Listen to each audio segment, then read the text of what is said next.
So why we choose AM Solution? We were looking for a partnership and a company that were able to help us to grow and to break the additive manufacturing market. So AM Solution was able to answer to our needs, especially we have a huge topic around TCO and how we decrease the TCO in our factory and how we are able to copy paste the model that we are building here in Barcelona to the worldwide, to the US, to the Asia, to other places in the Europe.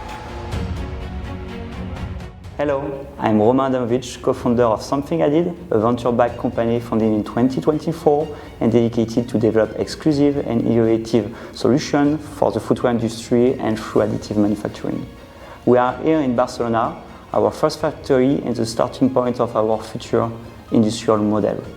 The model we want to build is a model in which we can easily duplicate factories everywhere in the world to produce and demand local and customized footwear performance products. We are collaborating with AM Solution from the very early beginning of our projects, with the setting up of one S1 and now the S2. I'm very grateful about the collaboration with AM Solutions and the help that they are giving us to develop our future industrial model.